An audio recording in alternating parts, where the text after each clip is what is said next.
आज हम चाणक्य नीति के 12वें अध्याय की चर्चा करेंगे। 12वें अध्याय की शुरुआत करते हैं। ओम नमः शिवाय। आचार्य चाणक्य जी कहते हैं कि जिस घर में उपरोक्त श्लोक में बताए गए साधन उपलब्ध हों, आचार्य चाणक्य जी ने उस घर को मंदिर से सुशोभित किया है। आचार्य चाणक्य जी कहते हैं कि आनंद की हिलोरों से युक्त घर हो, पुत्र और पुत्रियां उत्तम बुद्धि से युक्त हो, पत्नी मधुर भाषा बोलती हो और मेहनत और ईमानदारी से कमाया हुआ धन हो, उत्तम दोस्त हो, अपनी पत्नी में ही प्रेम व अनुराग हो, नौकर चाकर स्वामी की आज्ञा का पालन करने वाले हों, अतिथियों का आदर सम्मान होता हो, कल्याणकारक परमेश्वर की उपासना होती हो, घर में प्रतिदिन मीठे स्वादिष्ट भोजन और मधुर पेयों का व्यवस्था होती हो, सदा सज्जनों श्रेष्ठ पुरुषों की संगति की उपासना होती हो, ऐसा गृहस्थ आश्रम धन्य और प्रशंसनीय है। अगले श्लोक की तरफ चलते हैं। ब्राह्मण को दिया हुआ दान उतना ही नहीं रहता, वह अनंत गुना बढ़कर मिलता है, ऐसा उक्त श्लोक में आचार्य चाणक्य जी कह रहे हैं। आचार्य चाणक्य जी कहते हैं कि दयालु और करुणापूर्ण मनुष्य दुखी तथा पीड़ित ब्राह्मणों को श्रद्धापूर्वक जो थोड़ा सा भी दान देता है, राजन ब्राह्मणों के लिए जो कुछ दिया जाता है वह उतना ही नहीं, अपितु वह दान उस पुरुष को परमात्मा की कृपा से अनंत होकर पुनः वापस मिल जाता है। अगले श्लोक की तरफ चलते हैं। इस श्लोक में आचार्य चाणक्य जी बता रहे हैं कि महापुरुषों को ही सज्जन पुरुष कहना चाहिए, ऐसा आचार्य चाणक्य जी का मानना है। आचार्य चाणक्य जी कहते हैं कि अपने जनों बंधु बांधवों के साथ सज्जनता, नम्रता, दूसरे जनों पर दया, दुर्जनों के प्रति सदा दुष्टता, सज्जनों के प्रति प्रेम, दुष्टों के प्रति हड़कपना और विद्वानों के साथ सरलता, शत्रुओं के प्रति शूरवीरता, माता पिता, आचार्य आदि बड़े लोगों के विषय में सहिष्णुता, सहनशीलता, स्त्रियों के प्रति विश्वास। इस प्रकार से जो पुरुष इन कलाओं में कुशल होते हैं, उन्हीं पर ऐसे ही लोगों पर संसार सारा ठहरा हुआ है। अगले श्लोक की तरफ चलते हैं। इस श्लोक में आचार्य चाणक्य जी बताते हैं कि गुण रहित मनुष्य का जीवन मृत मनुष्य से भी व्यर्थ है। आचार्य चाणक्य जी कहते हैं कि जिसके दोनों हाथ दान से रहित हैं, जिसने जीवन में कभी कोई दान ही नहीं दिया, दोनों कान वेद और शास्त्रों से अछूते रह गए, अर्थात जिसने कानों से कभी वेद आदि का श्रवण ही नहीं किया, सुना ही नहीं, दोनों नेत्र सज्जन पुरुषों के दर्शन से रहित हैं, जिसने नेत्रों से कभी साधु महात्माओं के दर्शन नहीं किए, पैरों से तीर्थ आचार्य अतिथि की सेवार्थ उनके समीप गमन नहीं किया, अन्याय से उपार्जित धन से जिसका पेट भरा हुआ हो और सिर गर्व से ऊंचा उठा हुआ हो, सियार रूपी नीच मनुष्य, तू ऐसे नीच और अत्यंत निंदनीय शरीर की अति शीघ्र छोड़ दे, ध्यान दे, अर्थात ऐसे गुण रहित जीवन की उपेक्षा शीघ्र मर जाना ही तम है। अगले श्लोक की तरफ चलते हैं। जिनकी भक्ति श्रीमान यशोदा के पुत्र श्री कृष्ण चंद्र जी के चरण कमलों में नहीं है, जिनकी जीव अहीरों की कन्याओं के प्रिय गोविंद के गुणगान में नहीं है, जिनके कान परमानंद स्वरूप श्री कृष्ण चंद्र जी की लीला व सुहानी रसमयी कथा को आदर पूर्वक सुनने में नहीं है, ऐसे लोगों को कीर्तन का मृदंग समझ के धिक्कार देना चाहिए। अगले श्लोक की तरफ चलते हैं। आचार्य चाणक्य जी बताते हैं कि भाग्य में जो लिखा है वह अमर है। आचार्य चाणक्य जी कहते हैं कि यदि करील के झाड़ के पत्ते नहीं होते, नहीं निकलते, तब इसमें बसंत ऋतु का क्या अपराध? यदि उल्लू दिन में नहीं देखता तो सूर्य का क्या दोष? यदि चातक से मुख में वर्षा की बूंदें नहीं गिरती तो मेघ बादलों का क्या अपराध? विधाता ब्रह्मा ने पहले से ही जो कुछ मनुष्य के ललाट पे लिख रखा है, भाग्य में लिख दिया है, उसे मिटाने का कोई समर्थ नहीं है, अर्थात भोग तो तुम्हें भोगना ही पड़ेगा। अगले श्लोक की तरफ चलते हैं। इस श्लोक में आचार्य चाणक्य जी बताते हैं कि सज्जन सज्जन ही होता है, उस पर किसी का कुप्रभाव नहीं पड़ता। आचार्य चाणक्य जी कहते हैं कि सत्संग से निश्चय ही दुर्जनों में भी सज्जनता आ जाती है, परंतु साधुओं में दुष्टों की संगति से दुष्टता नहीं आती। जैसे फूलों से उत्पन्न होने वाली सुगंध को मिट्टी ही धारण करती है, मिट्टी की गंध को पुष्प नहीं धारण करता। अगले श्लोक की तरफ चलते हैं। आचार्य चाणक्य जी बताते हैं कि साधुओं की संगति का प्रभाव मनुष्य पर तुरंत होता है। आचार्य चाणक्य जी कहते हैं कि श्रेष्ठ पुरुषों सज्जनों का दर्शन करना भी पुण्यप्रद है, क्योंकि सज्जन पुरुष साक्षात तीर्थ रूप हैं। तीर्थ तो समय पालन फल प्रदान करता है, परंतु साधुओं का संग तो शीघ्र ही मनोरथों की पूर्ण कर देता है। अगले श्लोक की तरफ चलते हैं। इस श्लोक में आचार्य चाणक्य जी बताते हैं कि सज्जन पुरुष दुष्टों के बीच ऐसे जीवन यापन करता है जैसे विष का जीव विष में ही उत्पन्न होता है और उसी में मर जाता है।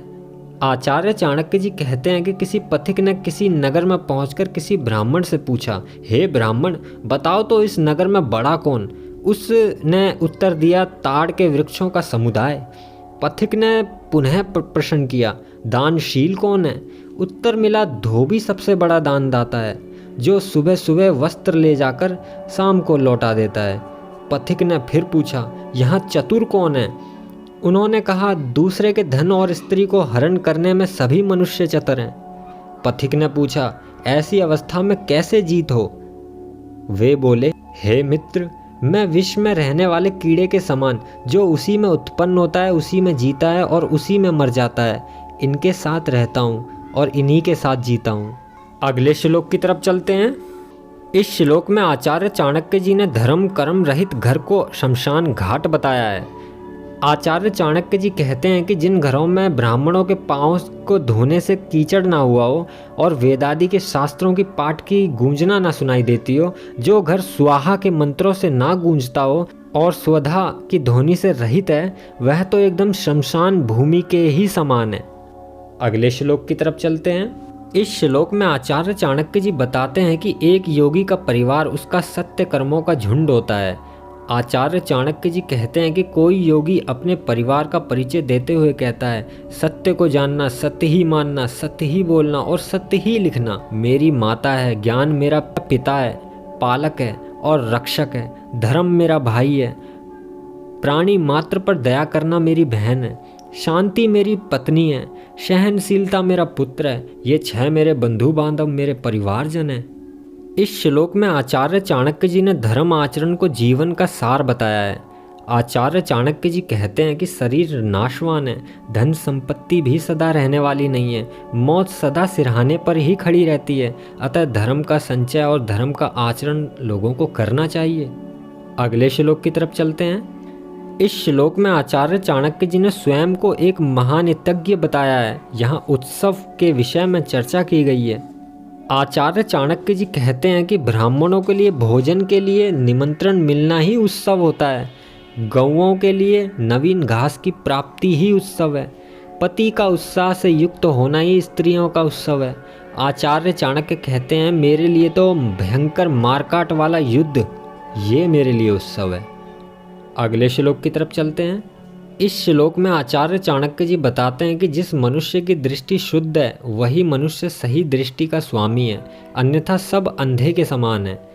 आचार्य चाणक्य जी कहते हैं कि जो दूसरों की स्त्रियों को माता के समान और दूसरे के धन को मिट्टी के ढेले के समान तथा सारे प्राणियों को अपनी आत्मा के समान देखता हो, वस्तुतः संसार में वही यथार्थ रूप से देखता है।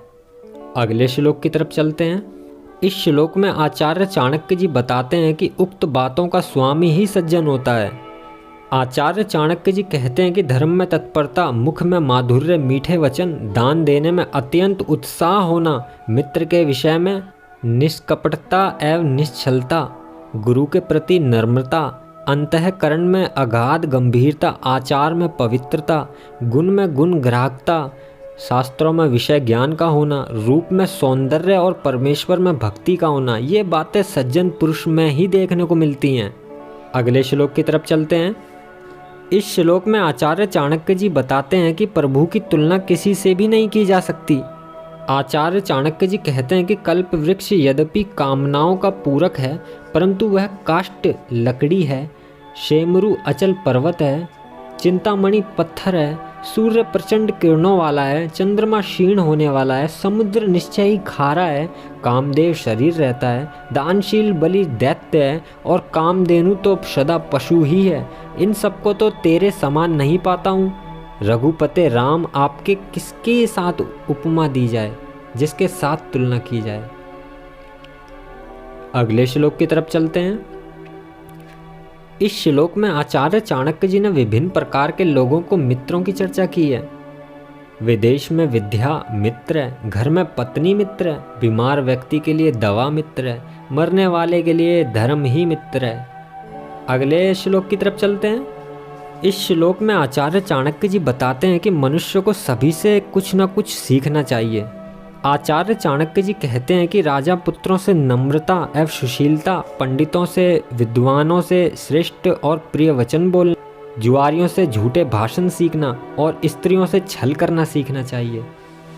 अगले श्लोक की तरफ चलते हैं। इस श्लोक में आचार्य चाणक्य जी बताते हैं कि ऐसा व्यक्ति बहुत जल्दी नष्ट हो जाता है जिसमें संयम ना हो। आचार्य चाणक्य जी कहते हैं कि बिना देखे बिना विचारे अनाप शनाप व्यर्थ खर्च करने वाला, सहायकों से रहित होने पर भी लड़ाई झगड़े में प्रीति रखने वाला और सब वर्णों की स्त्रियों से संभोग के लिए उत्सुक रहने वाला मनुष्य शीघ्र ही नष्ट हो जाता है। अगले श्लोक की तरफ चलते हैं। इस श्लोक में आचार्य चाणक्य जी बताते हैं कि मनुष्य को केवल अपने धर्म प्राणता की ही रक्षा करनी चाहिए, ना कि अपने आहार की, क्योंकि आहार देने का तो ईश्वर का वायदा है। आचार्य चाणक्य जी कहते हैं कि बुद्धिमान मनुष्य को भोजन के विषय में चिंता नहीं करनी चाहिए, उसे तो एकमात्र धर्म का ही चिंतन करना चाहिए, क्योंकि आहार भोजन तो मनुष्य के जन्म के साथ ही उत्पन्न हो जाता है। अगले श्लोक की तरफ चलते हैं। इस श्लोक में आचार्य चाणक्य जी ने बताया कि किस विषय में व्यक्ति को लज्जा नहीं करनी चाहिए। धन तथा अन्न के व्यवहार में, विद्या पढ़ने में, भोजन व व्यवहार लेन देन में लज्जा ना करने वाला मनुष्य ही सुखी रहता है।